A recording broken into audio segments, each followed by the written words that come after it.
E existem muitas especulações sobre o futuro dos profissionais que poderão ser trocados por robôs. Você já deve ter ouvido alguma coisa, né? Aqueles robôs superdotados de inteligência. Estima-se que daqui a 5 anos, 1/4 dos empregos atuais sejam substituídos por softwares. Para explicar quais são as competências fundamentais para um emprego no futuro, eu estou recebendo a especialista em desenvolvimento humano e liderança, que é a Rebeca Toyama. Falei certo? Falou. Tudo bem, Tudo certo, Rebeca? tudo bom. Prazer te conhecer, muito obrigada por estar aqui no nosso programa. O medo já beira os profissionais, é? O Sim. receio dessa Sim. troca?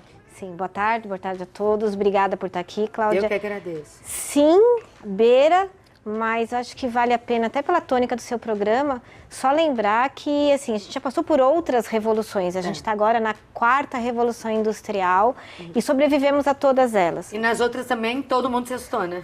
Se assustou, eu até estava brincando. Imagine quando o trator foi inventado. Quantos empregos um trator tomou? Tomou né? muito. É tudo bem que agora talvez o trator não tenha mais nem motorista, né? Ele seja controlado por um satélite. Mas eu acho que vale lembrar, para ninguém entrar em pânico, que já passamos por outras revoluções. Você sabe que eu vi uma coisa que me assustou na TV, né? Em São Paulo, num telejornal, enfim, que tem muitas lojas já lá que você é reconhecido, né? Eu não sei se é pela íris ou pelo rosto todo. Enfim, você tem que fazer um cadastro do seu cartão de crédito.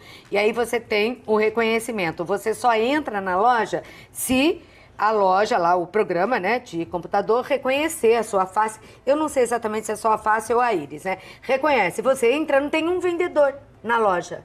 Aí você entra, você pega o que você quer, você vai escanear com o teu celular, ou você vai chegar lá numa espécie de um televisor ou monitor, vai mostrar a sua sacola e não precisa nem tirar item por item. Ele lê o que está dentro da sacola, te dá o preço e você passa o cartão e não tem ninguém para atender. Eu falei, nossa, assustei. Eu falei, caramba, não tem vendedor, não tem caixa, não tem nada. É mais ou menos por aí? Porque esse futuro já chegou, né? Lá? Isso que primeiro, o segundo a informação é que não é um futuro que está chegando, ele já está aí presente. Muitas coisas já são substituídas, muita coisa já não requer mais o envolvimento humano, mas vale lembrar que existem outras funções, outros empregos que vão surgindo. Então, de que maneira você diria que a pessoa tem que se preparar para o futuro? Para mais uma revolução industrial? Tá. Lá atrás a gente tinha muita atenção assim, não construa sua carreira em atividades que demandem braços, força física, porque isso uma máquina nos substitui muito rápido, um trator, um maquinário qualquer. Né? Na sequência, agora, acho que o que a gente tem que chamar atenção, não construir carreiras só no aspecto do conhecimento, da cognição, porque isso, um robô, uma inteligência artificial, é muito mais rápido do que qualquer um de nós. Robô não tem TPM, robô não acorda de mau humor. A avó não morre. A avó não morre. E o robô, quando você vai lá, clica, eu quero a informação X, vamos pegar o Google, ele traz a informação certa e rápida, na hora. Não depende de memória. Né? Então, até pela minha linha de pesquisa, que valoriza muito a intuição, muito a inteligência emocional, então, assim, uma carreira deve ser construída hoje, independente da idade, não só para os jovens, baseadas em questões que envolvam relacionamento. Todas as carreiras que estão nascendo e todas as carreiras que demandam crescimento no futuro estão relacionadas à inteligência emocional. O que é inteligência emocional, então? Dá uma paradinha e me conta. Isso, a minha capacidade de me relacionar com o outro e comigo mesmo. Mas isso as pessoas estão perdendo, não é? Estão perdendo porque só se relacionam com máquinas também, ficam o tempo todo com a cara no celular, não olha mais ninguém no rosto. Isso não acaba prejudicando esse tipo de emoção? E olha esse pânico, né, que alguns jornais estão trazendo, a pessoa, o que ela faz? Ao invés de ela investir no desenvolvimento emocional dela, comportamental dela, ela compra livros, ela faz cursos para aumentar a inteligência racional, que é onde ela compete com a máquina. Então, é muito, assim, é simples para quem está na máquina. Não dá para ganhar da máquina, só que ao mesmo tempo, como ela não quer se relacionar com ela e nem com o outro, ela fica investindo em coisas que ela vai competir com máquina. Competir com máquina a gente vai perder, não é essa a competição, né? Agora, quem é que vai cuidar de um idoso? Quem é que vai estabelecer um vínculo? Então, quando você olha as carreiras todas, todas elas têm um alto grau de inteligência emocional E de envolvimento humano. Envolvimento humano, né?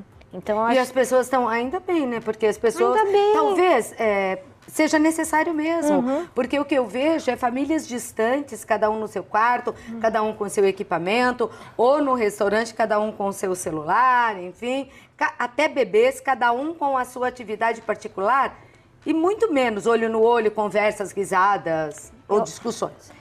Você chamou a atenção para um ponto importantíssimo. Papai e mamãe, né, os pais de modo geral, se eles não prestarem atenção, que se eles querem desenvolver a carreira do filho para o futuro, não é só conhecimento técnico, história, geografia. A gente precisa desenvolver uma série de competências, o que a gente chama de soft skills, ou competências relacionais, porque o que vai impactar na carreira dos nossos filhos não é saber geografia, porque eu vou lá no Google, em 2 segundos ele me conta qual é a capital, não sei de onde. Agora, me relacionar com o professor, com o meu gestor, com o meu colaborador, com o vizinho, isso depende muito desse berço, de como é que os pais se relacionavam em casa, de como é que a família se comportava na família, no jantar, como é que o pai falava da sua carreira.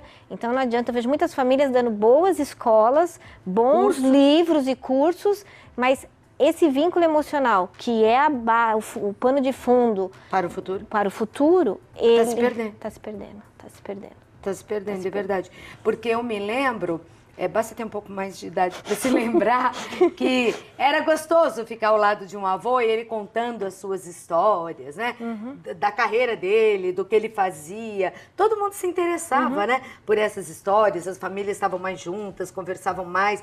Isso é que cria esse envolvimento, né? Para a pessoa, essa vontade de se envolver com outras pessoas.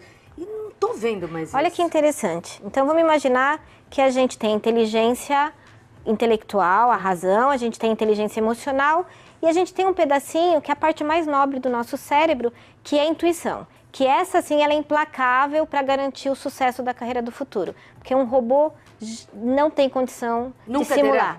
Acredito que não, porque não é lógico. Né? Hoje você tem alguns robôs que conseguem lidar com as emoções, pelo teu timbre de voz, velocidade, etc. Por exemplo, o robozinho do telefone, ele se adequa para se relacionar com você.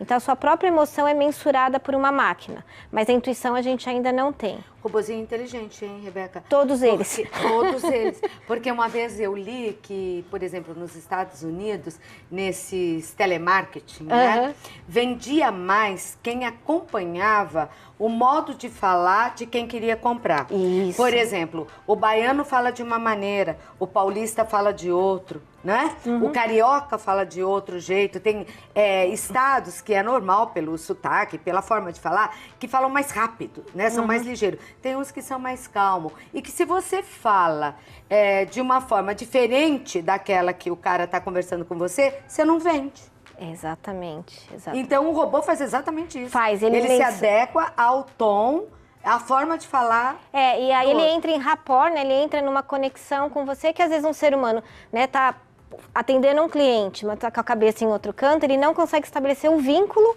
que a máquina consegue estabelecer. Mas deixa eu voltar para a historinha, que eu acho que é bem bacana, e até por quem está te assistindo. A gente vai desenvolver muito a intuição da criança contando historinha. Sentando na mesa e contando o que acontecia na minha época. É um pedacinho do cérebro, Cláudia, que está muito relacionado à intuição e é muito importante desenvolver quando criança. Quer ver eu ficar desesperada? Eu estou lá, assim, com um executivo, com um adulto, falando de carreira, falando de futuro, e ele me conta que ninguém nunca contou historinha para ele, que ele tem dificuldade de ser criativo. O que vai nos diferenciar da inteligência artificial é a nossa capacidade de ser criativo, que está relacionado à intuição, que é em boa parte desenvolvida na infância com contação de história. E aí outra coisa, de fazer seus próprios brinquedos. Isso. Que antigamente também se fazia, né? A criança conseguia brincar com uma casquinha de nozes que virava uma tartaruga, ou uma caixa de fósforo que virava um caminhãozinho, e hoje em dia ela assiste brinquedo brincando sozinho. Então, também não dá. Eu tenho que dar uma saidinha, eu já volto pra gente continuar esse papo super interessante, tá?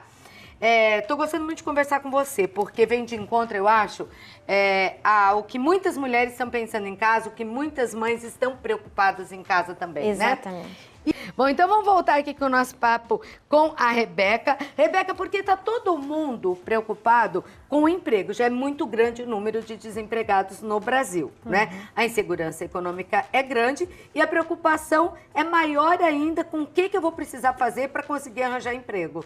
E é isso.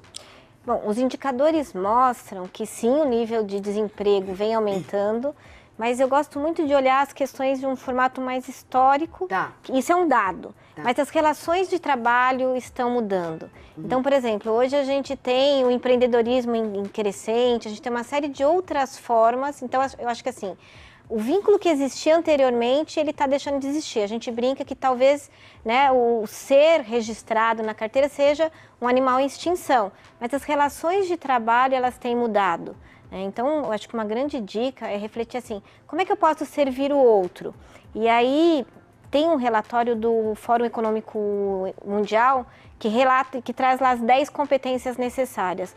Uma delas é a clareza de servir. Então, eu não vou mais ficar preocupado com uma carreira, eu não vou mais ficar preocupado com um diploma, eu preciso identificar como é que eu posso servir a sociedade. É só olhar, a gente terminou de ver o quanto de demanda a gente tem no mundo para atender. Então, se a gente talvez mudar o olhar de como é que tudo que veio aqui dentro, meus talentos, o meu propósito pode servir, esse é um dos 10 talentos, ou 10 competências para o profissional do futuro. Me fala outras competências. A segunda está ligada ao que você falou agora há pouco. Antes, a criança, ela tinha que fazer a construção do brinquedo dela, ela tinha que solucionar atividades complexas. E exercer a criatividade. Criatividade é uma, resolver problemas de alta complexidade é outra, né? Saber trabalhar com os outros é uma outra característica. O que é saber trabalhar com os outros? A gente tem, vamos falar de níveis de consciência. Então, eu vou me imaginar que eu começo de um nível de dependência. Uma criança, um profissional recém-contratado, ele depende do ambiente. A gente cresce mais um pouquinho, a gente fica independente. Eu posso, eu consigo, só que aí a gente precisa dar um passo a mais. E enquanto espécie humana, a gente está na hora de dar esse passo a mais, que é para ir para tal interdependência. Eu sou responsável pelas coisas, mas eu preciso agregar. Como é que seria, Claudete, seu programa se não tivesse gente assistindo? Não seria. Como é que seria, né? Uma montadora que monta alguma coisa, cria alguma coisa se não tiver cliente? Então, criar algo com os outros é saber que eu tenho uma limitação e eu vou poder criar muito mais se eu me reunir com pessoas que me complementam. Tá. Mas a gente ainda está naquela fase de assim, como é inteligente quem pensa igual a mim. Então, fico eu e você aqui pensando igual, o resto não pensa igual, então eles estão errados, e a gente cria nosso mundinho com um monte de gente passando fome, passando frio. Então a capacidade de se coordenar com os outros é essa. Quando eu reconheço que falta alguma coisa em mim, eu vou buscar no outro. Eu e você, a gente soma algo maior que 2. Certo. Então isso tem uma outra que é a gestão de pessoas. Então então a gente cria uma grande ideia, mas a gente tem que trazer pessoas, seja no terceiro setor, onde eu atuo muito, que é coordenar voluntários, seja numa multinacional, muitos funcionários, seja numa escolinha, professores e crianças. Então, a todo momento, a gente tem que desenvolver gestão de pessoas. E tem outra coisa que eu queria falar com você, que também não me assustou, assim, porque eu já tinha visto, e até recentemente nós tivemos uma novela que mostrou isso, né? De uma forma ainda contida, mas mostrou como o trabalho está mudando. Não é? O trabalho em si está mudando. Porque antigamente você tinha que bater um cartão e tinha que... Não podia fazer hora extra, ou se fazia, dava aquela confusão. Uma empresa, uma das que mais cresceu no ano passado, em São Paulo, a pessoa trabalha de bermuda, de chinelo, faz as unhas durante o trabalho, pode jogar um videogame uns 15 minutos lá, pode trabalhar de casa uma vez por semana, não precisa inventar que a avó morreu, tadinha da avó, pode ficar em casa uma vez por semana e trabalhar de casa. E cresceu 70% no ano. Então, quer dizer, o modo como os empregadores, né, viam e veem hoje os funcionários também está mudando. Sim. Eu costumo dizer que antes se contratava hora. Então, eu estou contratando 8 horas da Claudete. Hoje, a gente contrata resultado. Enquanto empresa e enquanto cliente, a gente não contrata hora, a gente não contrata sofrimento. O grande trabalho, a gente tem alguns paradigmas para quebrar. Então, tem gente que fala assim, mas eu ralo 12 horas por dia e não me reconhece. Eu falo, desculpa, ninguém está te pagando o quanto que você rala. As pessoas vão te pagar o quanto você entrega. O que você entregou hoje? Qual foi a coisa mais importante que você fez hoje? Qual a decisão mais importante que você tomou hoje? Não, as pessoas acham que sangue, suor e lágrimas é a maior, vale. É o que vale, não, é o que a gente entrega para a sociedade. Então, o resultado sendo bom, é por isso que essa empresa talvez tenha crescido, exatamente. Deu liberdade, porque eu quero o resultado. Deu resultado, meu filho, você pode jogar videogame, fazer unha aí, porque eu quero o resultado. Porque senão você tem um colaborador que trabalha 12 horas e entrega isso, e um colaborador que em 4 horas entrega isso. Tá Quem certo. Que você vai querer contratar?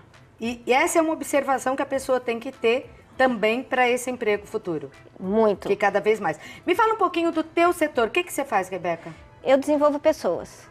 O que é desenvolver pessoas? É justamente muito do que a gente está conversando. Então, imagine estados de consciência. A gente tem pessoas que ainda vivem nesse mundo que se calcula por esforço, a questão é o olho por olho, dente por dente. Então, enquanto espécie, a gente evoluiu. Né? Mas nem todo mundo ainda percebeu. Então é muito um trabalho de artesão. Então assim... Mudar esse olhar. Mudar esse olhar, entender que existe um propósito maior, né? Que as pessoas têm valores e talentos e isso é um guia, é uma bússola para nos levar a esse propósito. A carreira, ela não é só uma carreira, ela é nossa missão. Certo. É muito normal a pessoa achar que a missão dela ela vai fazer no terceiro setor ou na igreja, mas na profissão é para ganhar dinheiro. Né? A gente brinca que é a dessacralização das carreiras. Não, a carreira é um sacerdócio, a carreira é uma coisa sagrada. E é lá que a gente vai aprender e se desenvolver. Por isso que essas temáticas de evolução, de inteligência artificial, muito me interessa, porque isso vai impactar no desenvolvimento das pessoas. Adorei bater esse papo com você, super obrigada por ter vindo. A Rebeca Toyama é especialista em desenvolvimento humano e liderança no Instagram. Ela é encontrada como... Bom, todo mundo encontra tudo, né? Como você falou, pergunta aí pro Google. É a @Rebeca Toyama, tá aí no vídeo. Ou o site, que é rebecatoyama.com.br. Dá um beijo. Obrigada. Você veio de onde, Rebeca? São Paulo. São Paulo. Fez boa viagem? Excelente. Já conhecia a Aparecida? Já. Já. Aproveita pra dar uma passadinha em Santuário, tá lindo, viu? Tá mesmo.